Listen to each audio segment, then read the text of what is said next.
Fredric Brown was an American sci-fi and fantasy writer, known for his extremely short, twist-based stories. Born in 1906 in Cincinnati, the son of newspaperman Carl Lewis Brown and Emma Amelia Graham. Educated at the University of Cincinnati, in 1929 he married Helen Ruff, the pair having 2 sons. He worked many different jobs, such as salesman, bookkeeper, busboy, or dishwasher, before he joined the Milwaukee Journal as proofreader in 1936. In 1936 he began writing columns for the American Printer. In 1938 he submitted his first story, The Moon for a Nickel. Following the outbreak of World War II he tried to enlist but was not allowed on the basis of his health. In 1947 he and his wife divorced. In 1948 he married Elizabeth Charlier. He moved to California in 1952 and then to Tucson, Arizona to try and ease his severe allergies. He died in 1972 in Tucson. His most famous works include The Screaming Mimi, which Karl Edward Wagner put on his famous list of best horror novels. While today's subject, the 1961 collection, Nightmares and Geezenstacks, has been long out of print despite its quality and being considered very influential by Stephen King in his non-fiction Danse Macabre.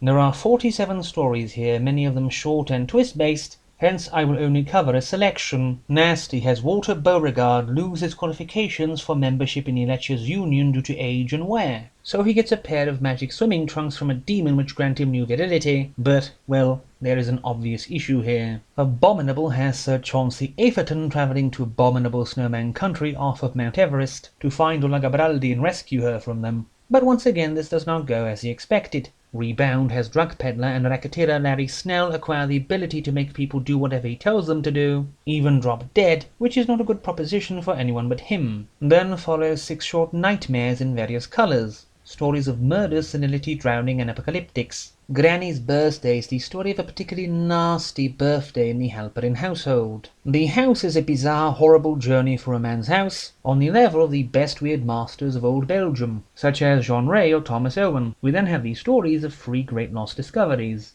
invisibility, invulnerability, and immortality, all of which brought horrible results for their inventors. Recessional is the grim story of a long chess match from the point of view of the warring chess pieces. Death on the Mountain concerns a dead man and the company he gets in his house after death. Bare Possibility is the story of what happens when a real magician sees his wife fall into the bear exhibit at the zoo and doing the only thing he can think of to save her life. Fish Story is an inversion of The Little Mermaid, with a rather depressing realization for the protagonist. Runaround is the story of a starving T-Rex at a time when there are no longer large dinosaurs for him to fight and devour. The Geezenstacks is the story of a few children who come to possess some dolls, which affect their originals when messed with, sometimes very horribly. Other stories, such as JC, are highly advised, but I would rather not spoil them. These stories are weird, bizarre, and full of irony, wordplay, disturbing literalism, and the worst possible luck.